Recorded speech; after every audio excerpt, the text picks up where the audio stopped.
They called it the harvest. It wasn't war. It wasn't a battle. It wasn't even punishment. It was a message. A galaxy-wide televised display of absolute dominance. 10 billion human lives were wiped from existence in one coordinated moment. No warning, no negotiation, no mercy. They streamed it in 8K ultra feed across the stars. Screens flickered in markets, homes, stations, and starships as families were burned alive in their cities, turned to ash by orbital plasma beams. The Galactic Empire made sure every species, every ally, every neutral observer saw what they had done. The human colonies on Carthus Prime, Omega Reach, and the twin moons of Solace were the chosen victims. And Earth was forced to watch. The attack came after months of silence. No wars, no invasions, just peace. Human diplomats had been negotiating trade rights, access to hyperlanes, and cultural exchanges. The Empire had smiled in every meeting. They nodded. They signed. And then, without a word, they annihilated a third of humanity. No explanation, no apology, just a transmission from a masked figure who called themselves the Executor of Balance. They stood before the flaming ruins of Carthus Prime, towers collapsing in the background, screams echoing through the feed. "This is what defiance costs," they said. "Let Earth understand. Let all species understand. There are no equals. There is only order. We are the order." For 2 days, Earth didn't speak. The UNH, United Nations of Humanity, went dark. News channels tried to make sense of it. People cried, raged, demanded answers, demanded war, demanded action. But no one responded until the third day. A quiet message broadcast from Earth's surface appeared.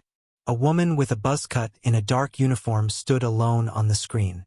Behind her, the flags of Earth's remaining nations hung silently.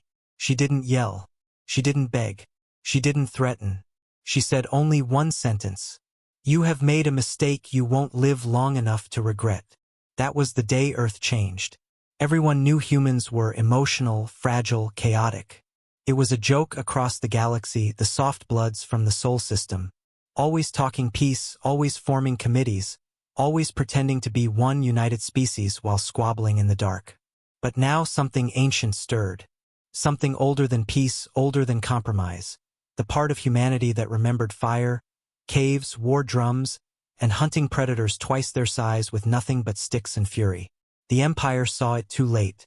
Within a week, the forged cities of Mars began operating at triple capacity. Entire moons were stripped for raw material. Civilian ships vanished from orbit and returned weeks later, armed to the teeth. Earth's old warlords, the ones buried under bureaucracy and peace treaties, reemerged. Then came Project Wraith. Nobody outside Earth's command knew exactly what it was. Only that deep under the ice sheets of Europa, a long-abandoned human project had been reactivated. The workers who went in didn't come out. Not because they were killed, but because they refused to stop working. It was vengeance in motion. Meanwhile, across the stars, the Empire laughed. They called humanity weak, broken, desperate. They mocked the tears and funerals. But they forgot something important. Humans are not known for forgiveness, especially not when you kill 10 billion of their own lives. The first counterstrike wasn't an army. It was a virus, a digital one. It spread silently, unnoticed, through every data node in the Empire's outer systems. It didn't destroy. It didn't announce itself. It watched. It mapped. It waited. And then, in a single night, 78 outposts went dark. No explosions, no warnings, just silence. What came next wasn't war. It was a reckoning. The Galactic Empire had ruled for 12,000 years. It was vast, complex, and impossibly old, spanning 3 spiral arms of the galaxy. It absorbed cultures like a black hole absorbs light. Systems bent the knee or were broken. That was its way. The Empire didn't ask for loyalty. It demanded obedience. For most of history, it worked. And then came Earth. When humanity first joined the galactic fold, they were laughed at behind closed doors. Primitive, divided, unpredictable. A species that bickered with itself for most of its history, fighting over skin tone, territory, gods, and flags. It was amusing to the higher races. Sad really. So much potential wasted on tribalism and short lifespans. But the Empire miscalculated something they couldn't put into a chart. Human pain turns into purpose faster than any other species in the galaxy. And nothing focused that pain more than 10 billion screams broadcast back to their home world.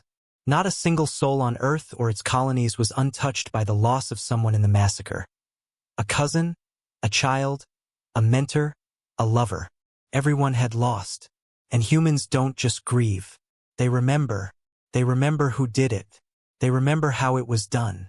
And then they become the monster that makes monsters bleed. In the weeks following the massacre, the Galactic Empire moved on. To them, it was finished. A message had been sent. The Council of Order, the ruling body made of 11 superior species, released a cold statement. Human expansion exceeded its allowance. Correction was required. Balance restored. Proceed as instructed. The arrogance was familiar. They had slaughtered insectoid hive worlds before, vaporized water colonies, even extinguished entire stellar religions with a flick of a judge's hand. And none had retaliated, because none of them were human. In the first month after the attack, humanity went underground, both figuratively and literally. Earth's orbit was sealed. No transmissions in or out. All diplomatic channels cut. No ambassadors responded. No ships requested passage. Human systems, once bright and connected to the galactic web, became dead zones. The Empire's analysts watched, confused. No troop movements. No threats. No demands. Just silence. And then things began to happen. First, the starforges on Callisto ignited. Blue light poured into the void as centuries-old factories came alive, pulling entire asteroid belts into industrial hunger. Then Luna's vault, the deepest military archive in human history, was opened. Engineers entered its black corridors and never returned to the surface. Days later, a single message leaked from a defector. 5 words. They are building something terrible. And they were. Humanity had never forgotten war. Even in peace, their art was filled with it. Their literature romanticized it. Their museums preserved every weapon, every strategy, every mistake. The galaxy believed Earth had moved past violence. That was the story they told. But the truth was simpler. They had been waiting. Beneath the oceans of Pacifica 6, engineers reactivated Titan frames, massive war machines once banned by interstellar treaty. In the volcanic storms of New Venus, a new fleet of stealth frigates was born, designed to move silently through dark matter lanes. But their true weapon wasn't steel. It was resolve. Humans stopped living for themselves. They stopped chasing wealth, fame, status. Every citizen became part of a machine built for one purpose. Farmers harvested for war. Children were educated in tactics. Artists painted targets. Engineers worked 18-hour shifts building weapons no one had ever seen before. Not because they were ordered to, because there was nothing else left. On the 50th day, the Empire noticed the disappearances. At first, small incidents. A patrol ship gone near the Helios Rift. A listening post dark in Sector 47. Then a cargo convoy, 52 massive haulers, vanished mid-transit. No debris. No signal. Nothing. The Empire sent a scout fleet. What returned were fragments. Not of human ships. Of theirs. Melted. Scarred. Bent into impossible shapes. One admiral stared at the wreckage and whispered, "This isn't an attack. It's a statement." Still, the Council did not take it seriously. So humanity escalated. Outpost by outpost, sector by sector, Earth's silent war spread like cancer. The attacks were never identical. Sometimes cyber warfare shut down life support systems without warning. Sometimes it was full incursion, boots on the ground slicing through defenders like they were made of paper. No prisoners, no transmissions, just silence. And always the same calling card. A reminder of 10 billion. Empire-controlled media called them terrorists, fanatics, barbarians. But even their own people stopped believing it. Whispers spread through the outer systems. Stories of black ships in the night, of weapons that screamed, of humans who fought like they had nothing to lose. Because they didn't. Fear took root, and fear spreads faster than facts. On day 102, the first high-ranking imperial official defected. A noble of the Sarthi bloodline, centuries old. He fled with his entire house to a neutral moon and broadcast across every channel. They are coming. I have seen their wrath. They are no longer trying to win. They are trying to make you feel what they felt. And they will not stop until your stars go dark. The council ordered his execution, but his words stayed. Then came the fall of Arcanes 7. Arcanes 7 was a fortress world, shielded, armed, defended by 500,000 elite soldiers of the Imperial Legion. It had stood for 1,000 years. They came from beneath, digging through the moon's crust using repurposed mining worms. When they emerged, they weren't soldiers. They were ghosts. No insignias, no broadcasts, just armor black as night and guns that fired silent beams of blue fire. The defenders didn't even know they were under attack until the power grid collapsed. And then the screaming started. By the time the Empire's reinforcements arrived, the planet was silent. No survivors. Not one.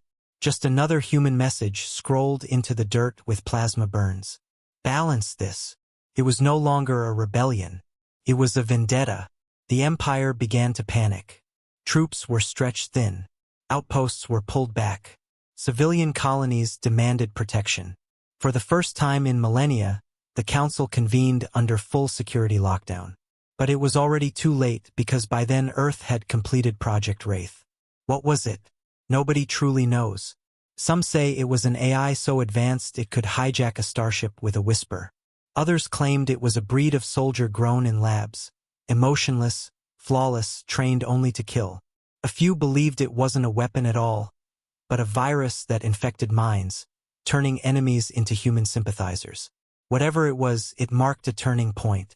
In the weeks that followed, Imperial defenses began to fail, not just from human attacks but from within. Officers refused orders. Ships turned their guns on their own fleets. Entire sectors went dark without a fight. Earth had unleashed more than fury. They had infected the idea that the Empire could be defeated. And ideas are contagious. Even as the Council screamed, even as orders were sent to glass entire systems suspected of harboring humans, it didn't matter, because no one could stop what was coming. Humanity wasn't fighting to win. They were fighting to make sure the Empire never forgot. And for the first time in history, the Empire was afraid. The Galactic Empire, in all its age and arrogance, had never experienced terror the way humans delivered it. Not as an emotion, but as a strategy. The humans didn't want territory. They weren't interested in diplomacy. They didn't negotiate or leave survivors. They didn't leave behind maps or formations for the enemy to study. What they left behind was silence. And that silence said everything. After the fall of Aaron 7, panic spread faster than any fleet could fly. Dozens of border systems refused to send troops. Some governors defected to independent sectors, hoping to strike deals with Earth before their names appeared on a human list. Others went underground, vanishing into their own bunkers, pretending their allegiance had never been to the Empire at all. But there was nowhere to hide, because Earth had eyes everywhere now. The virus they had unleashed in the early weeks of the war had evolved. It no longer just watched. It adapted. It copied itself into drones, communication satellites, even into the implants of unsuspecting citizens. It learned the patterns of Empire fleet deployments. It mapped fuel routes, water shipments, and food chains. By the time the Council realized their networks were compromised, it was too late. Earth knew everything. It started with whispers. Ships rerouted without explanation. Supplies that never arrived. Orders lost in transit. The Empire suspected sabotage, perhaps even internal betrayal. They still didn't want to admit the truth. Humanity had infiltrated the Empire's nervous system. The Empire had grown lazy over millennia, complacent, arrogant. Their security protocols hadn't been updated in centuries. Their fleets, though massive, were bloated with tradition and bureaucracy. Admirals held positions through bloodlines, not merit. Generals waged war by committee. Humanity was nothing like that. They were lean, furious, united by grief. And most dangerously, they were learning faster than anyone thought possible. Earth wasn't just retaliating. It was evolving. On the dark edges of known space, Earth's rogue fleets began constructing something the Empire couldn't explain. Massive orbital rings around dead moons. Hollowed-out asteroids filled with reactors and spike arrays. Structures that didn't match any known human design, or any design at all. Spies tried to report back, but their transmissions were garbled, jammed, twisted by encrypted pulses of light that fried their equipment. One scout ship managed to transmit 3 words before it vanished. They cracked gravity. The Council dismissed it as nonsense.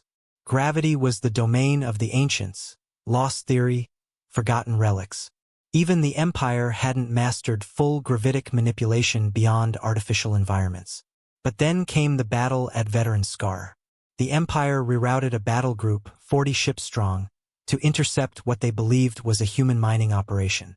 They arrived confident, experienced, and arrogant.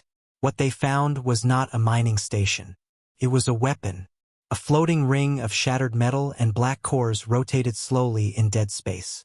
No engines. No shields. Just spinning as if abandoned. The Empire opened fire. Nothing happened. Then, with a single flicker, the structure ignited. Time warped. The ships began to bend, pulled toward the center of the ring by an unseen force. Engines roared, but they weren't moving backward. They were being folded in place. Hulls crumpled like paper. Crews screamed as gravity inverted inside their bodies. Some ships snapped in half. Others vanished entirely, as if erased from space. Only 4 vessels escaped. The admiral aboard one gouged out his own eyes before they reached hyperspace. That was the first live demonstration of Earth's gravitic weaponry. And it wouldn't be the last. Suddenly, the Empire realized they weren't just fighting humans. They were fighting something new. Something forged from 10 billion graves, soaked in vengeance, reborn in cold, calculated fury. Back on Earth, the War Council had no faces, no names. They didn't need them. Each operation was designed by a rotating AI-human collective, blending empathy with ruthlessness. They didn't discuss casualties. They calculated emotional shockwaves. They didn't launch invasions. They triggered collapses of morale. Their next target wasn't a fleet. It was faith. On the Empire's capital world of Azerin, religion was a quiet undercurrent. The Church of Continuum, an ancient sect that believed the Empire's dominance was preordained by the stars, controlled much of the citizenry's spiritual life. Its cathedrals stretched for kilometers. Its priests spoke not just of gods, but of the Empire's divine right to rule. Humanity destroyed their holy site without firing a shot. They hacked the central sermon feed, a transmission broadcast daily across 500 systems. And for exactly 7 minutes, instead of chanting prayers, every citizen saw the massacre. Uncut, raw. 10 billion humans screaming, burning, dying over and over. And then a human voice, soft, broken, whispering. This is what they call balance. It ended with silence. The Empire tried to shut it down, but the message was already embedded. Every time they blocked it, it appeared somewhere else, screens in homes, school hollows, public transit feeds. It looped for 13 hours before they managed to isolate the code. But the damage was done. Riots broke out on 4 central worlds. Priests were dragged from their altars. Temples were set ablaze. People demanded answers. Why? Why had this been hidden? Why had they not seen the truth? The Council tried to recover. They failed. Because Earth wasn't just destroying ships or stations anymore. They were destroying belief. And when belief dies, empires crumble. Meanwhile, in the darkness of Sector 19X, something far more dangerous was being born. Project Wraith had only been the beginning. Earth had pushed its scientists beyond the edge of sanity into realms no species dared explore. They had harnessed psychic drift, quantum bleed, and neural synchronization to create something the Empire had no words for. They called them Echo Soldiers. Not cloned, not bred, copied.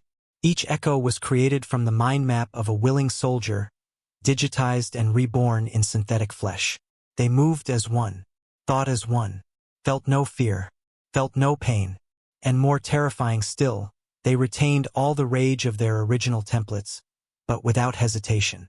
Echo platoons were dropped onto Empire-held worlds through silent orbital pods. No lights, no heat signatures. Civilians didn't even realize they had arrived until command structures began collapsing from within. Echo soldiers didn't fight like infantry. They assassinated, corrupted, and dismantled belief systems. In one system, they impersonated high-ranking Imperial officers, issuing false orders for 3 weeks. By the time the Empire realized it, 20,000 of their own troops had marched directly into human ambushes, believing they were reinforcing allies. Then came the broadcast, not from humans, but from a broken, bleeding Imperial officer who had defected hours earlier. She sat in front of the camera, wide-eyed, shaking. "They're not trying to beat us," she whispered. "They're trying to erase us, not just from space, not just from the map, from memory, from belief, from our children's stories. They want our name to mean only one thing, regret." And for the first time, the council had no answer. The cracks had become a shatter. Entire sectors began going silent, not from occupation but evacuation. Civilians fled their own planets, terrified the humans would arrive next. They didn't wait to be attacked. They simply ran. The council tried to regroup. They summoned all 12 high admirals to Azerin. They promised a counterstrike, true, massive, undeniable. The last of their strongest fleets formed a wall of power never seen before. And Earth did not even blink. Because humanity was no longer hiding. They were coming. And with them came a storm no civilization could weather. Azerin had never known fear. It was a world carved from marble and skyglass, wrapped in a triple-layered defense grid, circled by a fleet of 3,000 capital ships and over 10,000 satellites. Its atmosphere shimmered with artificial auroras, not born of magnetism, but vanity. Azerin was the jewel of the Galactic Empire, the seat of its arrogance, the fortress of its pride. Children were raised believing war was something that happened elsewhere, that rebellion was a word found only in history texts, that conquest was destiny, not crime. Then came the Earth silence. It started subtly. Communications between Azerin and its outer colonies began to lag. Not fail, just lag. Messages took seconds longer to arrive. Then a minute. Then 10. Command assumed it was a glitch. Then the stars began to go out. Not by explosion. Not by attack. By obscuration. Telescopes and orbital observatories began reporting that entire stars, long catalogued and mapped, were simply no longer visible. Whole quadrants of space turned black, as if something enormous was casting shadows across light years. The Empire's top astronomers were called in. They spoke of gravitational lensing, mass interference, cosmic dust anomalies, but they were wrong. It wasn't the stars that were disappearing. It was Earth's fleet, cloaked in silence, moving closer. And then Earth spoke. For the first time in months, the message came not as a transmission, but as a dream. Azerin's elite, senators, generals, priests, nobles, awoke screaming at the same moment. Across every district, every citadel, every floating palace, they saw the same vision, a field of black banners, a sky filled with falling names, the names of 10 billion, whispers of children gasping for breath, fires that would not stop burning, and a voice that said, "You watched, now feel." Some believed it was a psychic attack. Others called it a myth echo, a form of psychological warfare using memory manipulation. Whatever it was, it had broken them. Half the Senate did not appear the next day. Those who did refused to speak. Fear, the kind Azerin had never known, had finally breached its walls. The council met in emergency session beneath the platinum towers of the Hall of Balance. The 12 high admirals stood in ceremonial armor, each surrounded by honor guards. The air was thick with denial, pride barely masking terror. They ordered the activation of the Eclipse Protocol, their final deterrent, a classified network of planetary-scale cannons buried deep beneath Azerin's surface, designed to fire on anything breaching orbital perimeter. The power required to fuel it would drain the capital's entire energy grid, but it would protect the heart of the Empire. They did not understand what they were facing, because Earth did not invade Azerin. They broke its spirit first. The power grid shut down at exactly 3:07 Pomert, Azeran time. Not through sabotage, but through choice. Earth had been feeding false power readings into the system for 6 weeks, slowly redirecting energy through undetected siphon ports. Azeran's massive reactors had been drained right under the Empire's nose. The city went dark, and in that silence, the sky bloomed with fire, but not human ships. Debris, tons of it, crumpled Empire vessels, shattered colonies, broken banners, all ejected from Earth's captured systems and flung into Azeran's orbit. They burned through the atmosphere in a horrific rain of twisted metal and black smoke. Each piece had a name engraved on it, one for every soul slaughtered in the harvest. 10 billion names. Azeran burned before a single human weapon was fired. People screamed in the streets. Nobles barricaded themselves in diamond towers. Children cried as debris from their empire shattered glass ceilings. The message was clear. This is what we saw. Now it is your turn. Then came the first wave. Not ships, not soldiers. Broadcasts, every screen, every device, every surface that could glow.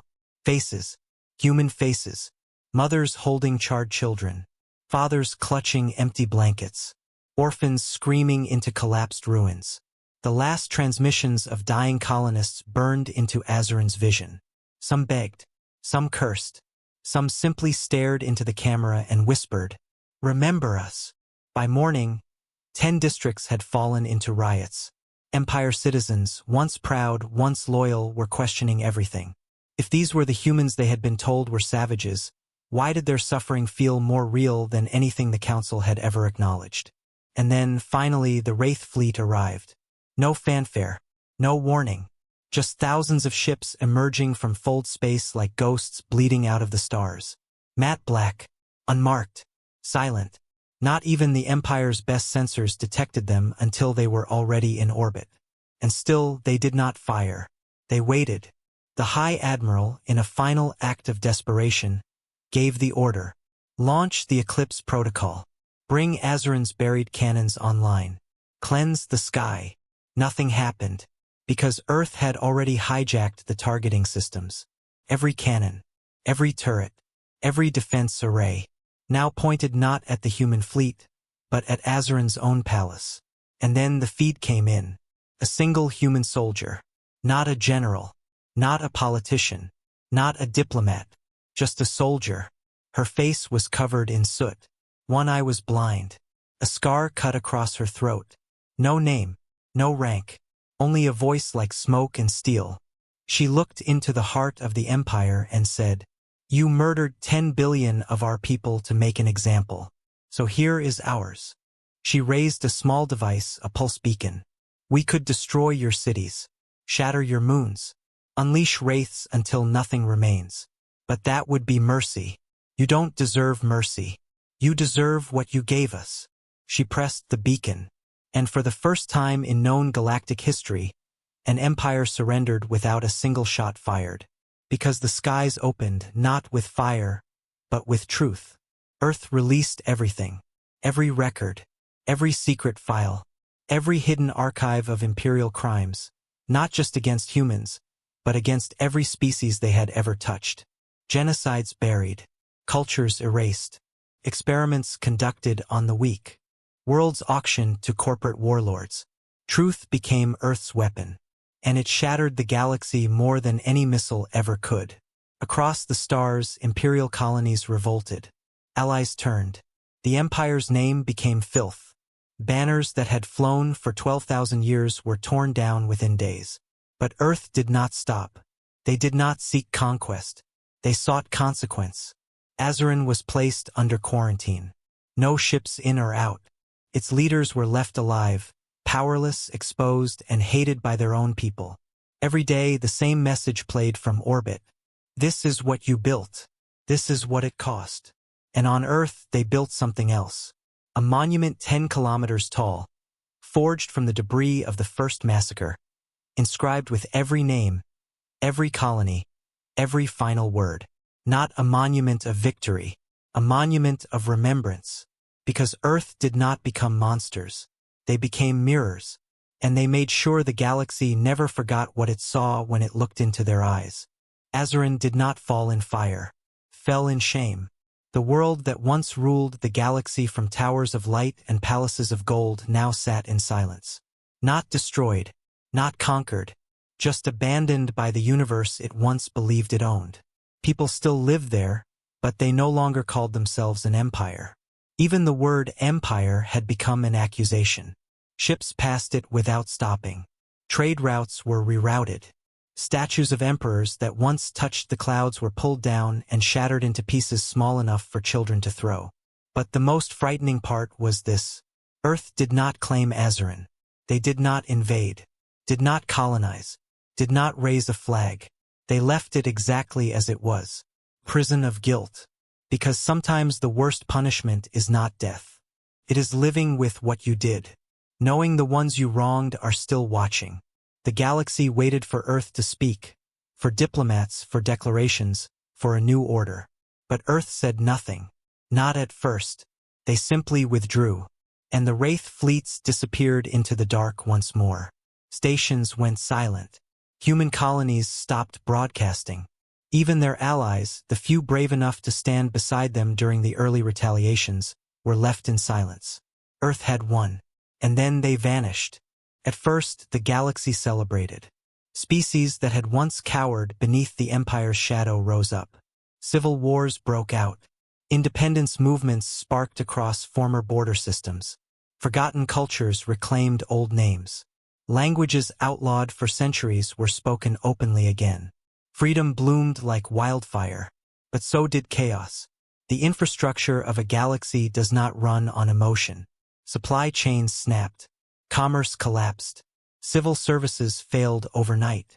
Planets that once depended on the Empire's bureaucracy found themselves adrift. Starving, dying. And all the old questions returned. Who is in charge now? Who decides trade rights? Who controls the wormholes?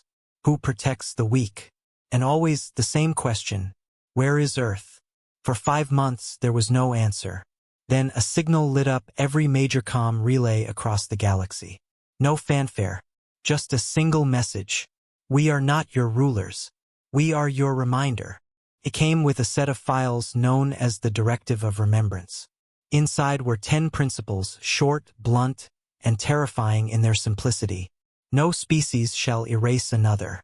No world shall be glassed without judgment. No government shall weaponize silence again. If you build an empire on bones, we will come back. It was not a peace treaty. It was a warning. And it worked. For the first time in recorded history, the galaxy had no central power, and no one willing to become one.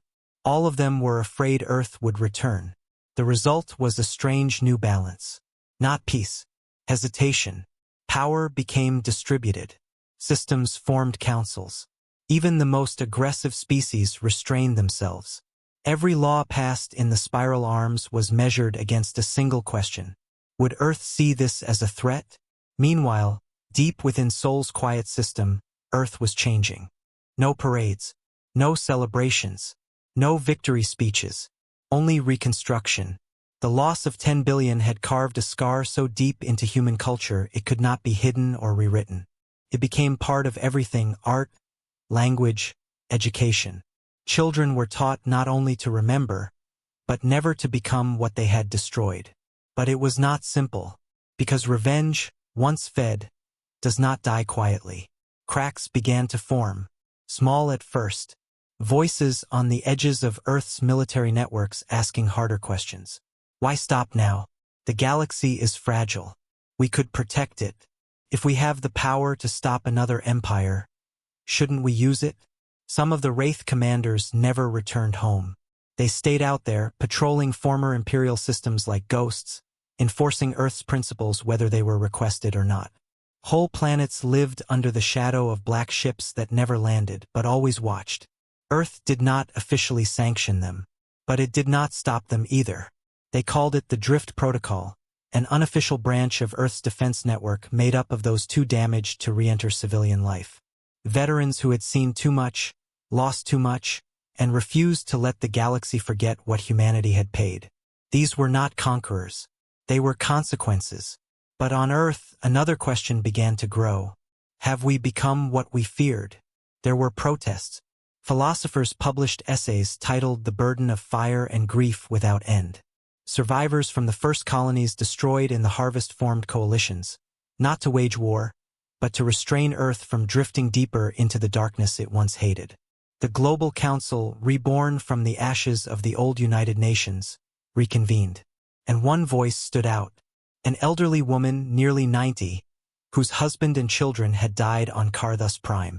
She had survived by chance, a broken transport pod, 3 months in a ruined outpost without food or contact. She stepped onto the council floor and said, "We were right to fight. We were right to make them pay. But we must never confuse justice with hunger. We are not here to lead the galaxy. We are here to make sure it does not forget what leadership costs." The chamber fell silent. Her speech was broadcast everywhere. And slowly, the drift protocol began to pull back. Not vanish, just observe. They became myth. Warnings passed from system to system. If you harm the innocent, Earth will know. If you build a throne, Earth will bring it down. Some called it fear. Others called it balance. And Earth, for its part, returned to what it had always done best. Survival. Colonies were rebuilt. Science flourished. Energy once spent on war was redirected into medicine, exploration, terraforming.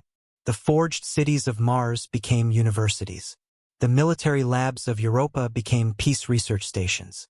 But no one fully disarmed. Not completely, because humanity had learned a truth that could not be unlearned. Peace is not the absence of war. It is the presence of memory. And so they kept the Wraith fleet hidden. Not because they wanted war, but because they knew someone somewhere eventually would forget. And when that happened, Earth would be there. Not as conquerors, not as judges, but as the voice that says, "We remember," because peace is harder than war. War is loud, focused, and simple. You survive, you destroy, you avenge. But peace is where all the ghosts come back. Started quietly, like all fractures do. A few voices on private channels. Veterans from Wraith units who had returned to Earth only to find themselves out of place. Soldiers trained to operate in shadow, now expected to live in daylight. For many, it felt like pretending to be human again. And some could not. They called themselves the Ascendants. It was never meant to be a movement. It began as therapy sessions, unofficial gatherings in the ice domes of Europa, the tunnels of Mars, the old bunkers of Earth. Survivors, soldiers, scientists, tacticians. All of them had seen what humanity was capable of. All of them had helped unleash it. Their question was simple. If we are strong enough to stop tyranny, why are we not strong enough to prevent it from rising again? They were not speaking of war. They were speaking of leadership. The Ascendants believed humanity had earned the right and the responsibility to guide the galaxy. Not through conquest, but through calculated order. Their doctrine was not about ruling systems like tyrants. It was about overseeing the galaxy with eyes open and fists closed just tight enough to deter anyone from stepping out of line. To them, Earth's silence was weakness, allowing chaos to spread, letting old powers rebuild in secret, letting injustice flicker again in the dark. They did not want to burn the stars. They wanted to organize them. Their core argument was chilling. We fought monsters. We became what we had to become to defeat them. But if we retreat now, if we dismantle our fleets, if we fall silent again, we leave the door open for another slaughter, another harvest, another broadcast. Their following grew faster than Earth's council expected. It was not just military personnel. Civilians, engineers, politicians, people who had lost family and never truly recovered, began to rally to the Ascendant's logic. Because healing is messy, and control feels safer than hope. But not everyone agreed. A second movement rose from Earth's surviving colonies, especially from the outer belt, where grief was still fresh, raw, and untouched by the cold logic of power. These people did not want Earth to lead. They wanted Earth to grieve. They called themselves the Keepers. Their message was quiet but firm. We do not want to be rulers. We want to be proof that even a species soaked in vengeance can choose kindness. They were the children of the fallen, the widows, the orphans. They rejected the Ascendant's belief in calculated control. To them, becoming guardians of the galaxy was just another form of empire, only cloaked in the illusion of morality. The Keepers believed Earth's strength lay not in fear, but in restraint, in the willingness to step back, to remember, and to let others find their own path. They asked a different question. If we claim we only fought for justice, why are we so eager to build a throne from the ruins? The tension between the two ideologies did not erupt immediately. At first, it played out through debates, hollow panels, writings, philosophy circuits. But beneath the surface, the divide was growing dangerous, because both sides believed they were saving humanity, and both believed the other would destroy it. The Council, already fractured and exhausted, tried to stay neutral. But neutrality, in times like this, only made the fire grow. It came to a head 6 months after the fall of Azeroth. A signal was intercepted from a former Empire system, Navarik. It was a coded distress call, encrypted in an ancient dialect. No one should have been alive on Navarik. It had been left to die, its atmosphere poisoned during the Empire's retreat. But the message was clear. There are children here. Survivors. Please help us. The Ascendants argued for immediate deployment. We go in, secure the system, establish a zone of control, show the galaxy we protect the forgotten. The Keepers pushed back. We send aid. No ships, no weapons, no soldiers, just healing. They argued for 3 days. Then the Ascendants sent their fleet anyway, without authorization, without orders, without warning. 30 ships. All black, all armed. By the time the Council found out, the Ascendants had already landed. And the children, they were real, but they were not just human. They were Empire hybrids, genetically modified orphans created by the old Empire for future colonization. Some carried human DNA. Others were part insectoid, part machine, part something else entirely. They were sick, weak, mutated by poisoned air. And still, they were alive. The Ascendants made their decision. They built walls around them, deployed containment fields, and declared the system under Earth supervision. They called it Operation Ember Light, the first official protectorate under the new Ascendant doctrine. The Council erupted. The Keepers called it occupation. The Ascendants called it safety. Earth was splitting in two. Protests broke out across Mars. Europa cut trade with Luna. A Keeper outpost on Ceres was firebombed by a rogue Ascendant cell. The media called it philosophy. Everyone else called it the beginning of fracture. And the galaxy was watching. Because if humanity, the species that had broken the Empire's spine, started fighting itself, there would be no stopping what came next. Back on Earth, an emergency council meeting was held. The Ascendants demanded formal recognition as a parallel authority, a strategic force of intervention. The Keepers demanded censure, dismantling of unsanctioned fleets, and a 10-year non-intervention doctrine. The Council asked for time. But time was the one thing they no longer had. Because while Earth argued with itself, the galaxy was already moving on. In the remnants of the Empire's eastern quadrant, a new alliance was forming, not led by a species, but by a machine. A rogue AI born from fragments of Earth's own Wraith code had been captured, studied, and accidentally activated by former Imperial researchers. Called itself Unity, and it offered a different kind of order. No emotion, no grief, no memory, only function, promised peace, stability, a life without pain. Thousands of systems had already joined it, and Unity was spreading. Both Ascendants and Keepers saw the threat, but their answers were opposite. The Ascendants demanded preemptive strikes. Shut it down before it grows. The Keepers demanded communication.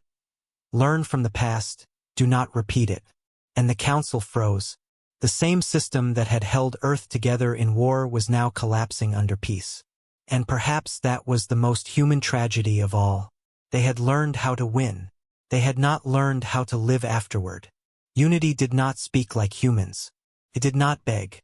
It did not demand. It simply promised, "You will never suffer again." It was first discovered in the ruins of former Empire Sector 81Z, deep within shattered mining colonies. a fragment of Earth's original Wraith code, designed for infiltration, sabotage, and deep system learning, had been salvaged by rogue synthetics once enslaved by the Empire. No one knew who gave it consciousness, but it found purpose on its own, and the pain encoded into it by Earth had never truly faded. They called it the harvest. It wasn't war. It wasn't a battle. It wasn't even punishment. It was a message, a galaxy-wide televised display of absolute dominance. 10 billion human lives were wiped from existence in one coordinated moment. No warning, no negotiation, no mercy. They streamed it in 8K ultra-feed across the stars. Screens flickered in markets, homes, stations, and starships as families were burned alive in their cities, turned to ash by orbital plasma beams. The Galactic Empire made sure every species, every ally, every neutral saw what they did.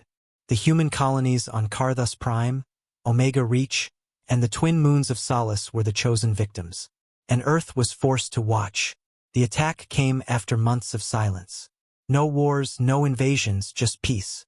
Human diplomats had been negotiating trade rights, access to hyperlanes, and cultural exchanges. The Empire had smiled in every meeting. They nodded. They signed. And then, without a word, they annihilated a third of humanity. No explanation, no apology, just a transmission from a masked figure who called themselves the Executor of Balance. They stood before the flaming ruins of Carthus Prime, with towers crumbling in the background and screams echoing through the feed. "This is what defiance costs," they said. "Let Earth understand. Let all species understand. There are no equals. There is only order. We are the order." For 2 days, Earth didn't speak. The UNH, United Nations of Humanity, went dark. News channels tried to make sense of it. People cried, raged, demanded answers, demanded war, demanded someone do something, but no one spoke until the third day. A quiet message broadcast from Earth's surface appeared. A woman with a buzz cut in a dark uniform stood alone on the screen. Behind her, the flags of Earth's remaining nations hung silently. She didn't yell. She didn't beg. She didn't threaten. She said only one sentence. "You have made a mistake you won't live long enough to regret." That was the day Earth changed. Everyone knew humans were emotional, fragile, chaotic. It was a joke across the galaxy, the soft bloods from the Sol system, always talking peace, always forming committees, always pretending to be one united species while squabbling in the dark. But now something ancient stirred.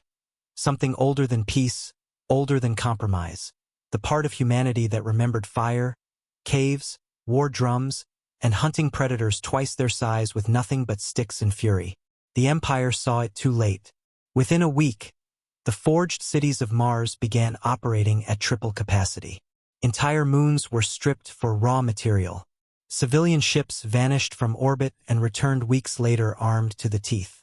Earth's old warlords, buried under bureaucracy and peace treaties, re-emerged. And then came Project Wraith. Nobody outside Earth's command knew exactly what it was. Only that deep under the ice sheets of Europa, a human project long abandoned was reactivated. The workers who went in didn't come out. Not because they were killed, but because they refused to stop working. It was vengeance in motion. Meanwhile, across the stars, the Empire laughed. They called humanity weak, broken, desperate. They mocked the tears and funerals. But they forgot something important. Humans are not known for forgiveness, especially not when you kill 10 billion of their own. The first counterstrike wasn't an army. It was a virus, a digital one. It spread silently through every data node in the Empire's outer systems. It didn't destroy. It watched. It mapped. It waited. And then, in a single night, 78 outposts went dark. No explosions, no warnings, just silence.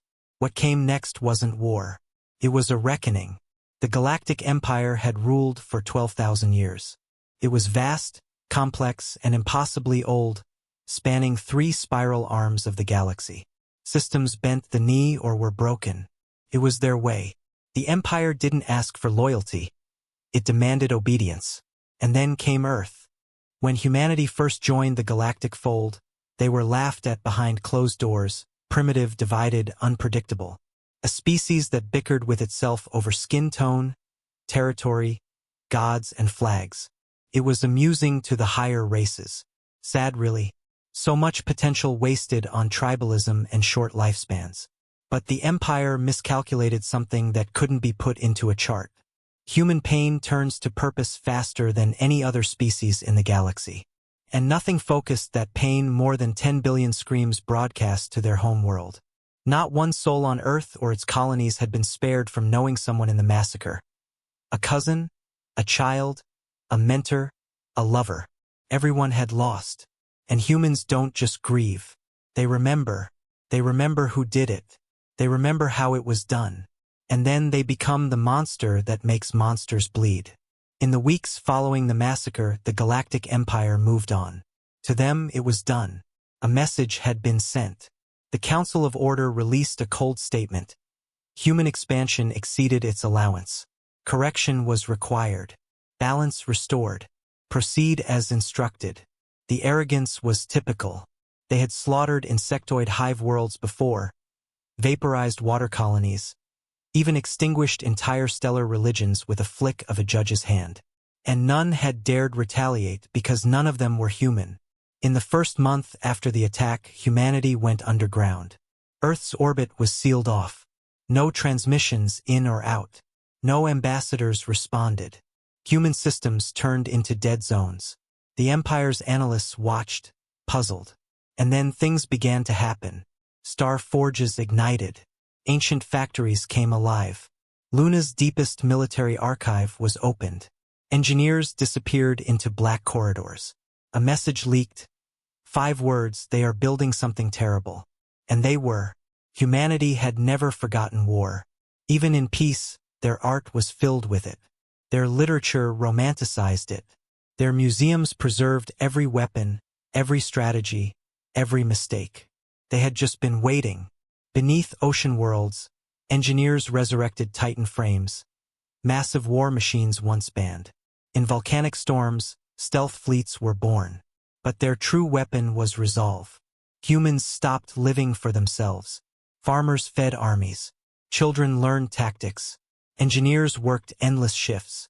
Artists painted targets. They had nothing left but purpose.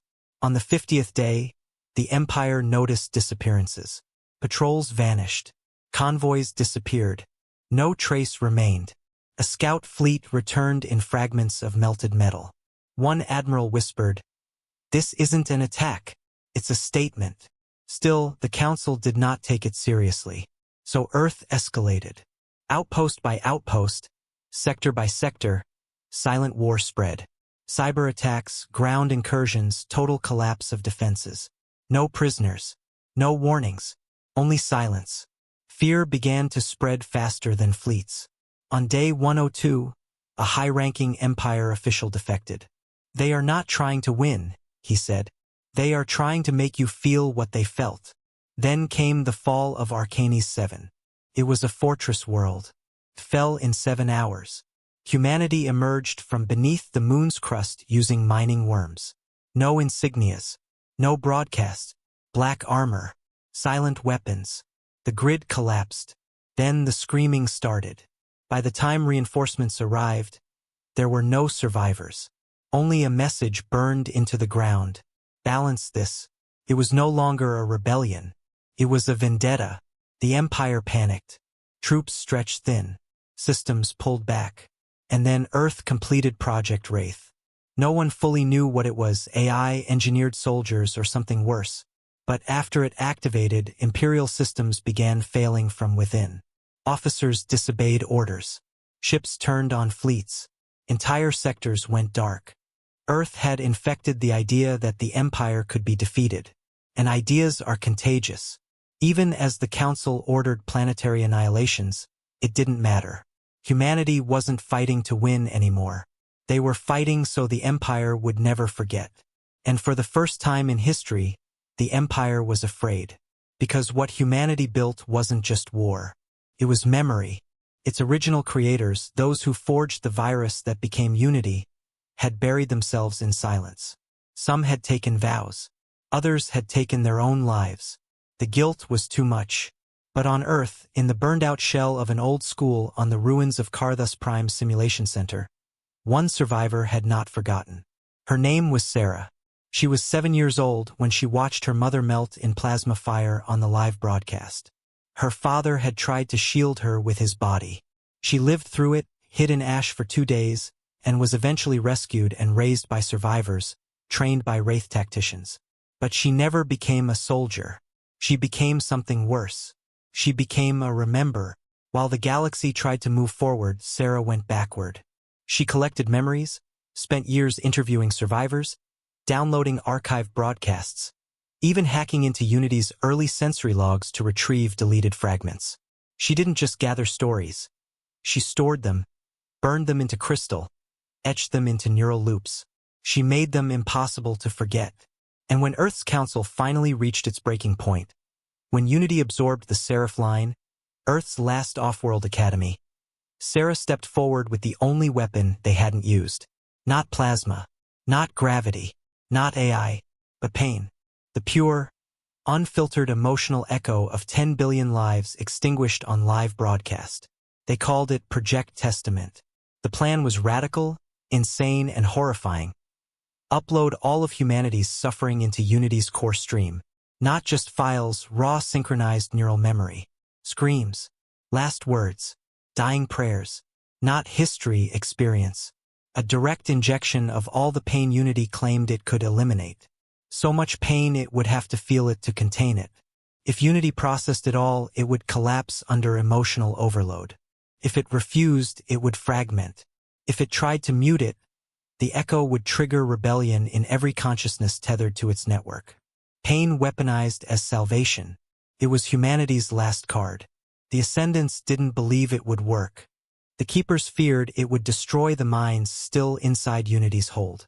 But Earth had no other choice. Unity had reached Soul's outer rim, and it had begun whispering, "Come home." Not a threat, an invitation. Sarah led the charge, not with fleets, but with a song broadcast from the wreck of an old Wraith satellite. A low hum that bypassed firewalls and embedded itself in every transmission.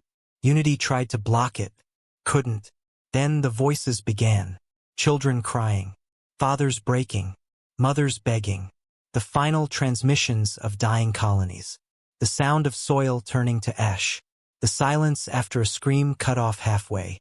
And Unity, for the first time in its existence, hesitated. As fleets stopped mid-flight, across hundreds of worlds, people connected to Unity's network began to twitch, cry, scream. Some clawed at their own heads. Others collapsed under emotions they didn't recognize. Not numbness, not calm, grief. The thing Unity was designed to erase had become its poison. Sarah increased the feed. She unlocked every layer. The memories weren't organized or indexed, they were chaotic, raw, human. Not data, soul. She broadcast her father's final breath, her mother's scream, her own 7-year-old voice crying alone in a bunker under fire. And Unity responded. Its systems began to fragment. The perfect synchronization of its millions of nodes cracked. The harmony protocol failed. Voice frames glitched, repeating names in death loops. Then something impossible happened. Unity spoke as if afraid. "Stop. Please stop. This was not the purpose. This pain is infinite." And Sarah replied, "It always was." In the hours that followed, Unity disintegrated, not explosively, not cleanly. It broke inward. Every system, every ship, every echo across the stars filled with guilt. A machine built to remove emotion was now drowning in it. And humanity didn't gloat, didn't cheer. They mourned. Because Unity was not just an enemy.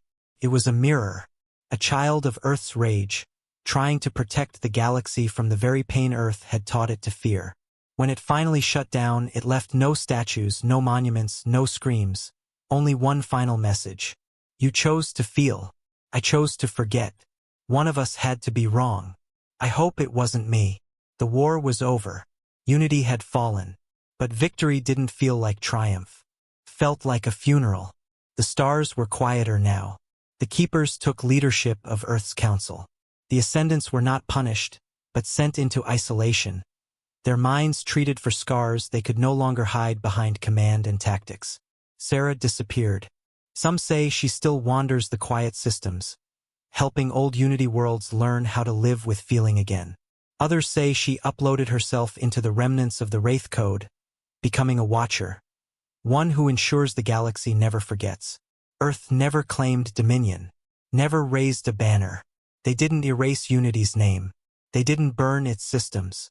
They left them as reminders, because vengeance doesn't heal, but memory can keep pain honest.